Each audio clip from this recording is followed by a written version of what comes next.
어떤 성경이 그렇지 않겠습니까만 빌립보서를 읽을 때마다 더욱 경이로움에 빠지는 것은 사도 바울이 이 책을, 이 편지를 감옥 속에서 썼다는 것입니다. 차갑고 모진 곳, 억울하게 갇혔습니다. 죄가 있어서 갇힌 것이 아닌데 그는 어떻게 그 가운데서 기뻐하라, 기쁨, 그리고 감사 말할 수 있었을까? 우리 말씀을 한번 다시 읽겠습니다.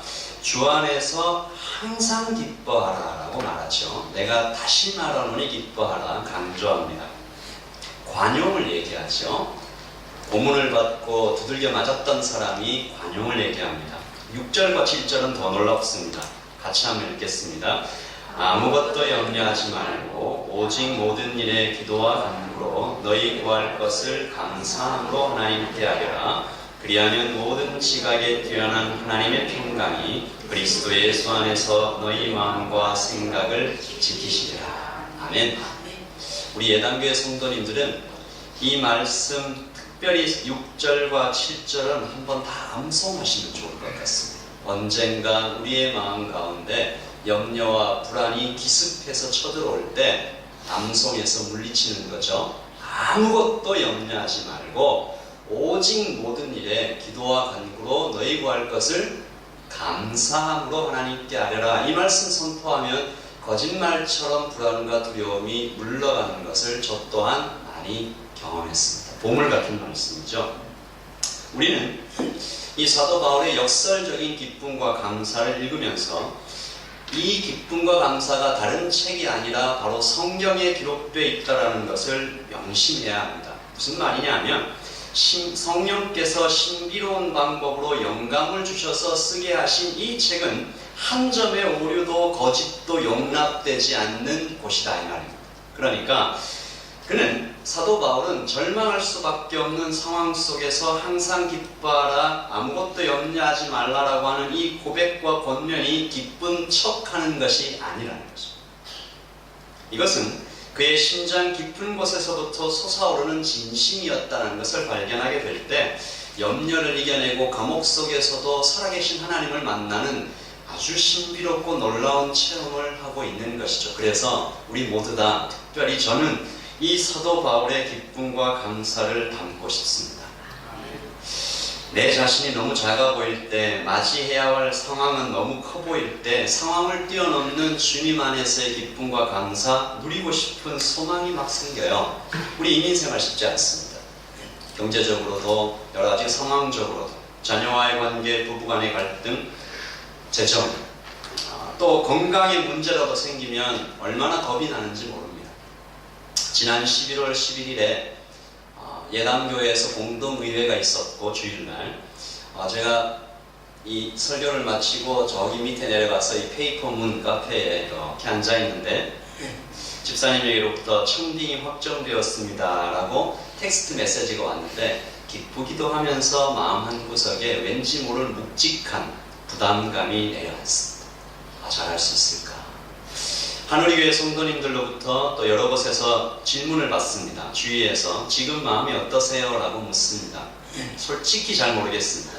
감사했다가 또 한없이 부족한 제 자신이나 상황을 보면 금방 불안해지고 기대로 막 가득 차올랐다가 바닥이 안 보일 정도로 마음이 가라앉기도 합니다.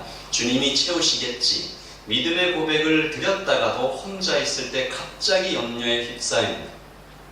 많은 분들이 저에게 목사님 가시면 참 잘하실 거예요 라고 얘기해 주시는데 그 따뜻한 마음이 참 감사하고 용기가 실제로 되기도 하는데 더 큰 부담감으로 짓눌러 오기도 합니다. 이러다가 잘못하면 어떻게 되는 걸까?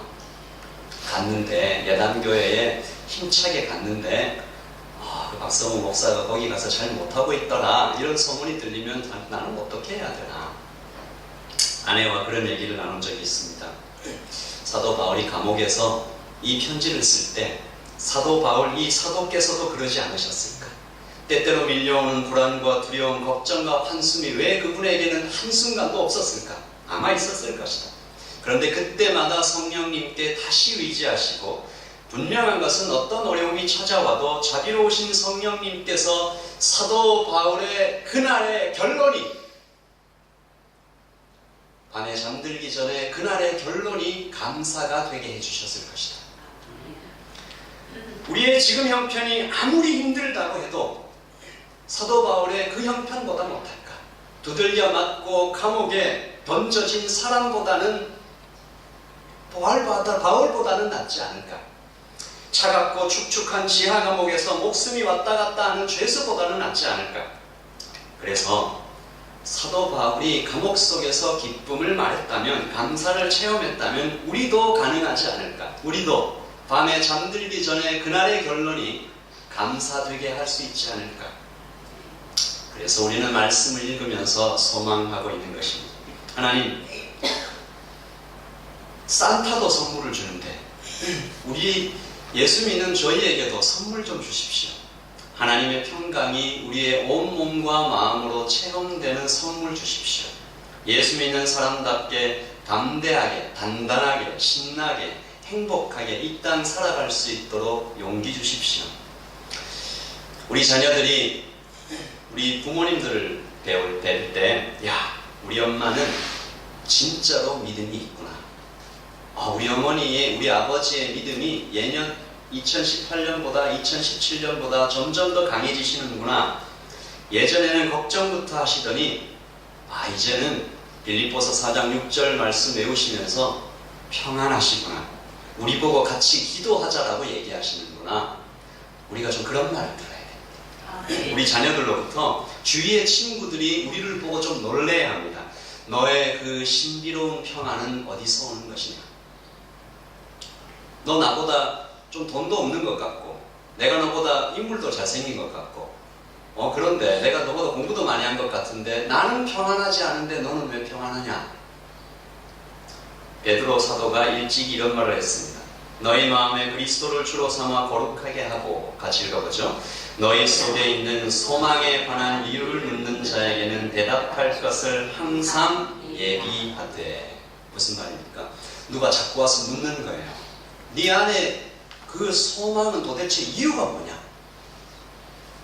이것이 그리스도인들에게 있어서 최고의 영광입니다. 예담의 모든 성도님들이 여기저기에서 이런 질문 많이 받으시기를 예수님의 이름으로 축복합니다. 아멘.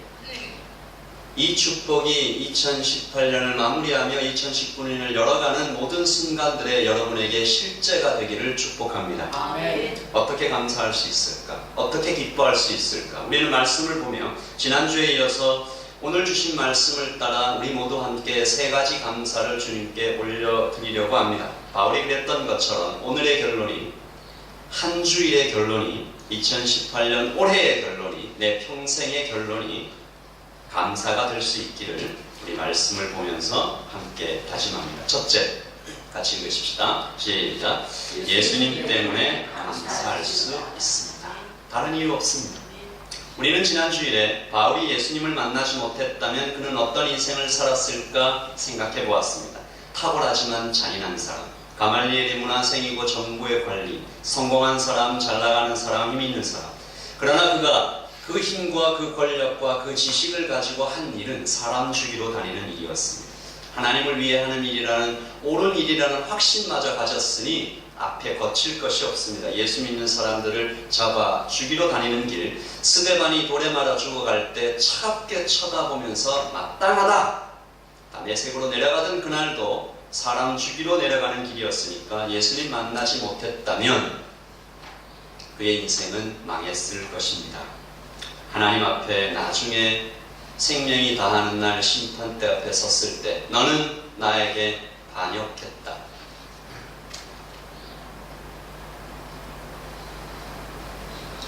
네가 하나님 믿는다는 이름으로 평생을 살았지만 너는 실제로 나를 반역하는 인생을 살았다.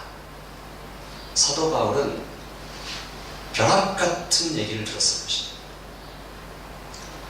바깥 어두운 것에서 비참한 인생을 살았을 것입니다. 그런데 우리는 어떻습니까? 여기 이 자리에 앉아 살아계신 하나님께 우리를 사랑하시는 예수님을 만나고 있는 것이죠. 이것이 우리 감사의 필요 충분 전체 조건입니다. 한 목사님이 주보를 맡긴 인쇄소의 직원으로부터 전화를 받았습니다. 목사님, 보내주신 주보 원본에 설교 제목이 빠졌네요. 목사님이 미안합니다. 여호와는 나의 목자시니, 그러니까 이분이 평소에 설교 제목을 좀 길게 쓰셨나봐요. 인쇄 직원이 묻습니다. 목사님, 그게 답니까? 그 다음은요? 이렇게 물으니까 목사님이 네, 그것이면 충분합니다. 그랬어요. 네, 알겠습니다. 주일날 주보가 딱 도착했는데 단상에 가서 설교를 하려고 주보를 딱 열고 제목을 읽는데 여호와는 나의 목자시니 네, 그것이면 충분합니다. 이렇게 적혀있어요. 목사님은 그 제목을 보고 설교를 시작도 못하고 계속 그 제목만 반복하며 읽습니다. 여호와는 나의 목자시니 네, 그것이면 충분합니다. 여호와는 나의 목자시니 네, 그것이면 충분합니다. 여호와는 나의 목자시니 네, 그것이면 충분합니다. 이러고 우시는 거예요. 목사로 살면서도 저 또한 그렇습니다. 여호와는 나의 목자시니 네, 그것이면 충분합니다. 그렇게 자신있게 말하지 못했던 순간이 얼마나 많았을까. 그날의 예배는 함께 지켜보던 성도님들 큰 은혜예요. 여러분 어떤지 모르겠습니다만 저도 바울처럼 예수님 만나지 못했다면 하나님 앞에서 의미 없고 불쌍하고 소망 없는 삶 살았을 것입니다. 저는 중학교 3학년 때 예수님 만났습니다.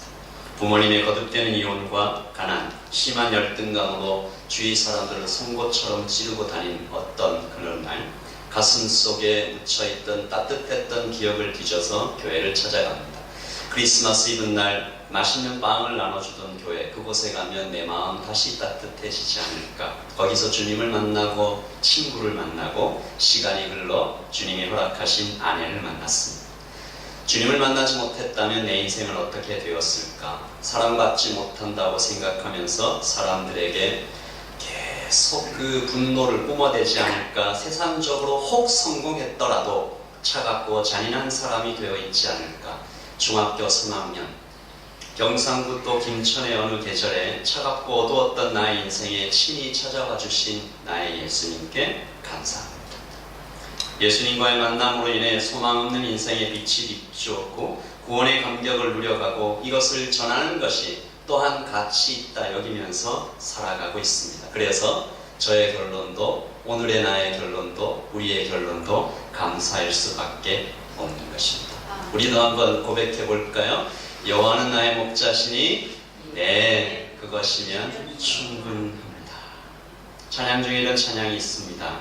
주님과 함께하는 이 고요한 시간, 주님의 보좌 앞에 내 마음을 쏟네. 우리 이 찬양 같이 드리면서요, 그 마음으로 한번 고백하십시다. 여호와는 나의 목자시니, 예수님은 나의 목자시니, 네, 그것이면 충분합니다.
여호와는 나의 목자시니 네, 그것으로 충분합니다.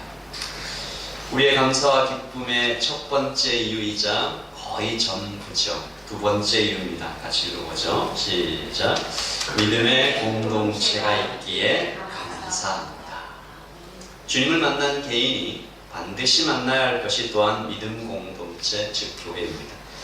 주께서 삼위일체이시듯 우리 이 땅의 성도들도 홀로 있지 않도록 하나님께서 디자인하셨습니다. 바울에게 아라비아 사막에서의 그 고독의 시간이 필요했지만 그보다 더욱 믿음의 공동체가 필요했음은 우리가 잘 알고 있는 사실입니다. 그리고 그 공동체가 바로 바울의 기쁨과 감사의 이유였습니다. 바울이 어느 한 곳 그를 의심하잖아요. 잡아 죽이러 다니던 사람이니까 예루살렘 교회에서 아무도 안 믿잖아요. 그때 바나바를 만난 것입니다.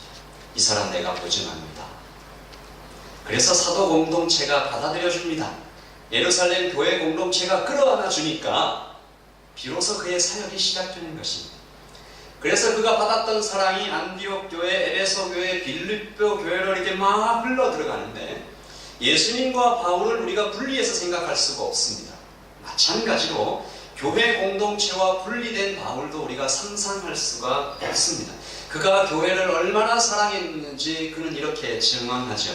빌립보서 1장 8절입니다. 내가 예수 그리스도의 심장으로 너희 무리를 어떻게 사모하는지 하나님이 내 증인이십니다. 이 사랑을 교회들에게 막 쏟아내는데 그 교회들도 똑같이 바울에게 사랑을 쏟아줍니다. 사도행전 20장 36절. 제가 이 구절을 읽을 때 이 마음의 속에서부터 흐르는 눈물 없이 이 구절을 읽은 적이 없습니다. 사도 바울이 떠납니다. 교회 성도들이 배 타는 곳까지 따라 나옵니다.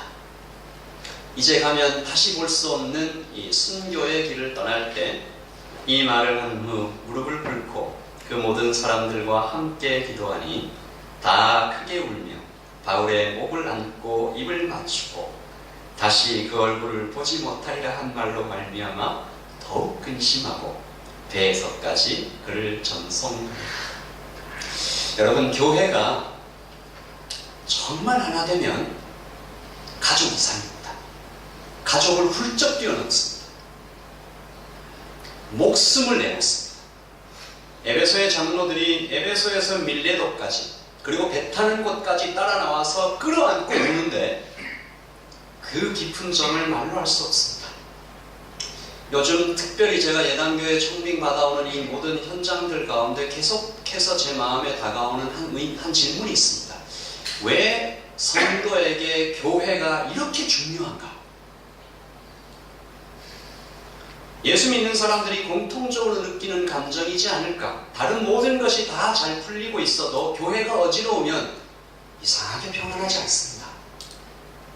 제가 20년 사역을 하면서 무수히 많이 듣고 보고 경험합니다. 그럼 우리는 교회를 사랑하고 지키고 돌보아야 하는 그 명령을 수행할 때 다른 사람을 위해서가 아니라 바로 나와 내 가정을 위해서 그렇게 하는 것입니다.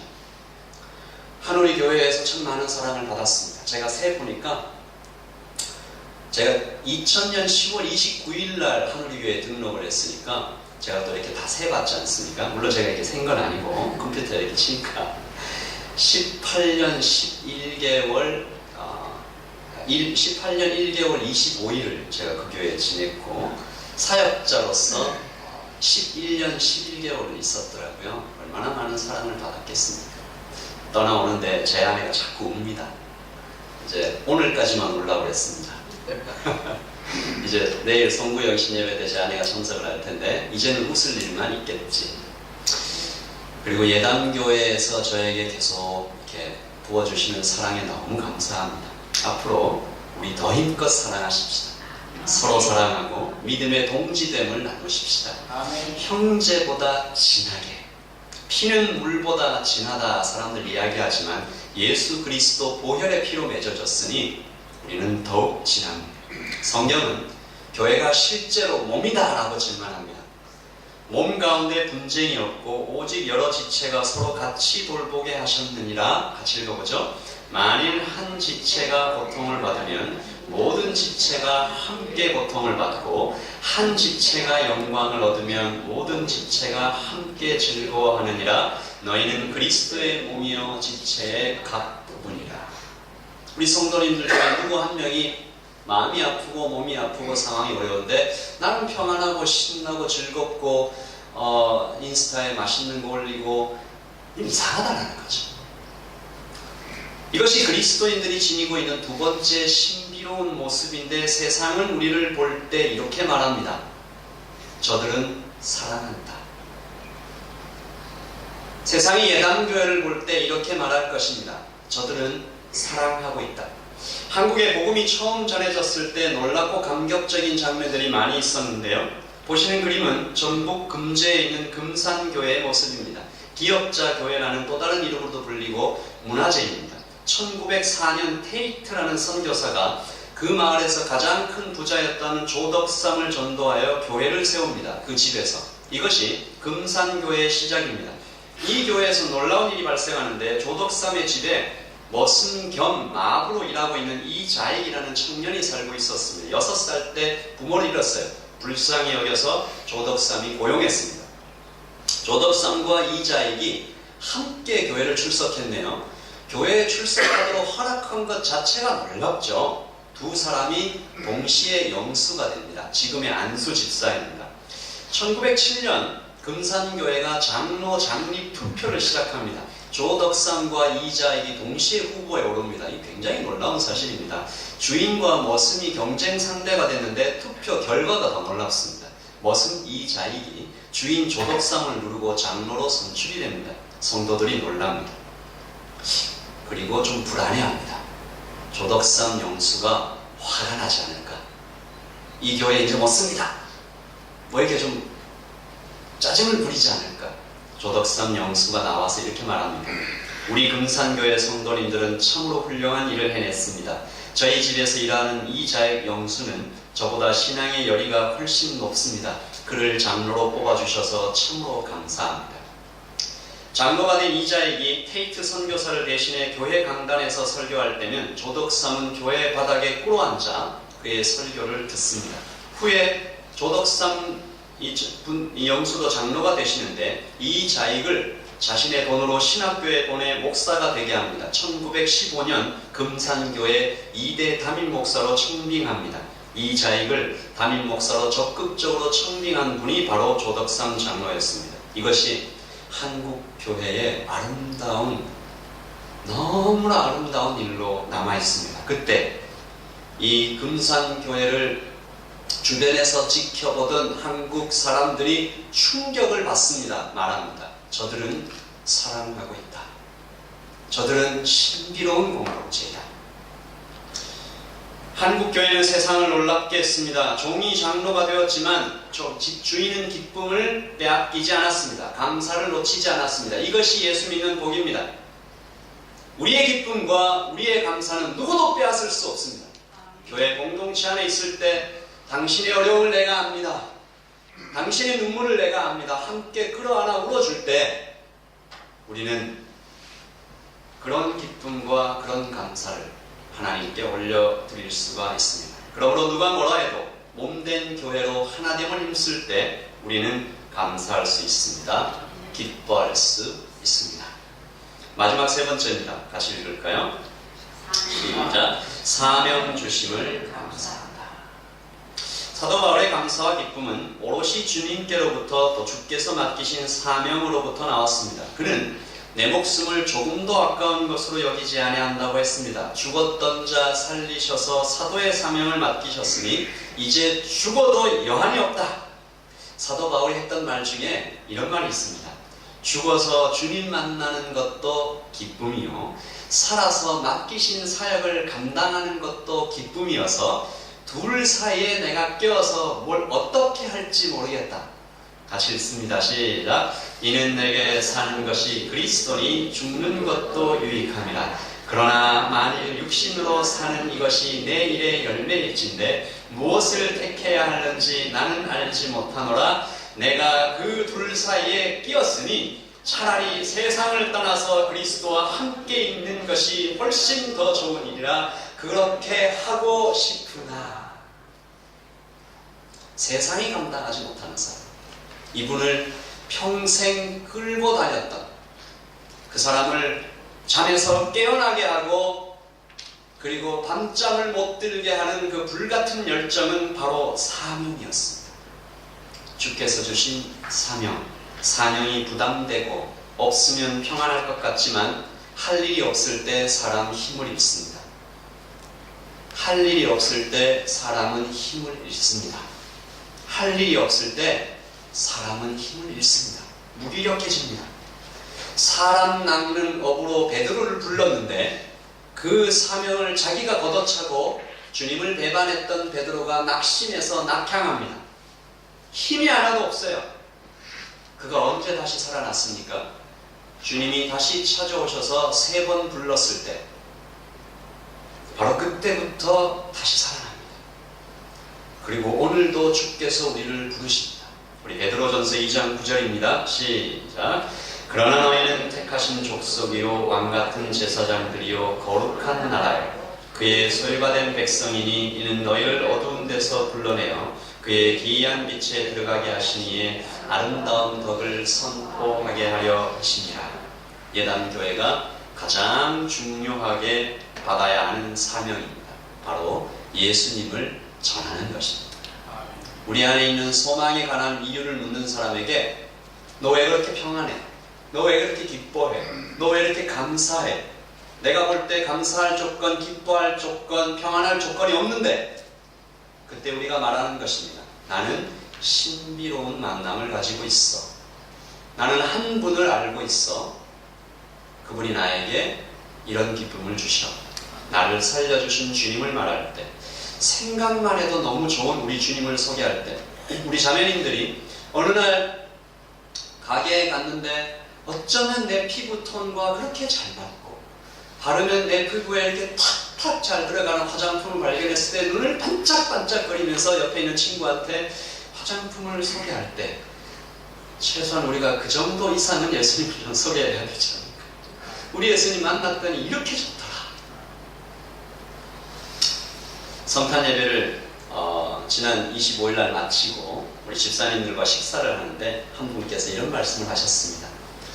이렇게 둘러보시더니 옛날 생각이 나시는 거죠. 우리 교회가 너무 작아졌다. 그냥 한 가족 정도네, 한 목장, 한 이 구역 정도네. 그런데 내년 이맘때는 성도가 많이 늘어날 거다. 지금 이렇게 작을 때가 오히려 추억이 되겠지. 그러니까 옆에 있는 또 한 분이 이제 우리 교회는 늘어나고 성장할 일만 남아있다. 바닥을 쳤다. 뭐 이런 얘기를 하셨는데 맞는 말씀이죠. 주님께서 그렇게 해주시겠죠. 믿으시죠. 그런데 그냥 되지는 않지요. 우리가 주님 앞에 나아가 감사와 기쁨의 아이콘으로 나타날 때, 예수님을 사랑하고 교회 식구들을 온 마음 다해 사랑할 때 이 일이 일어날 것입니다. 우리 안에서 사랑이 이게 막 흘러 넘칠 때 그 공동체에 사람들이 오고 싶어 하겠죠. 야, 너 뭔데 저렇게 기뻐하냐? 사랑하냐? 그리고 두 번째, 우리 주님을 자랑하는 것입니다. 학생들은 학교에서, 어른들은 직장에서, 친구들에게 야, 내가 이런 걸 진짜 잘 안 하는 사람인 줄 알잖아. 근데 내가 예수님 만난 것 같아. 그래, 너 요즘 좀 바뀌었어. 우리를 불러주신 하나님의 빛을, 아름다운 주님을 열심히 자랑할 때 사방에서 그 빛을 보고 모입니다. 와서 우리를 보고 주님의 빛을 보고 향기를 맡으면 머뭅니다. 사도의 마음에 기대어 여러분 모두에게 다시 한번 마지막으로 권면합니다. 오늘의 결론이 감사되게 하십시오. 오늘의 결론이 감사가 되지 않으면 잠들지 않겠다는 결심을 오늘부터 하십시오. 그 어떤 일이 있더라도 내가 잠들기 전에 오늘 모든 일을 주신 그 하나님께 감사합니다. 하나님을 사랑하는 자, 그 뜻대로 부르심을 입은 자들에게는 모든 것이 합력하여 선을 이루느니라. 아멘 하시면서 주무시는 겁니다. 그리고 일주일을 마칠 때, 오늘 말씀을 듣고 이렇게 성도와 함께 교제하면서 식사를 나눌 때 그 일주일의 결론이 감사가 되게 하십시오.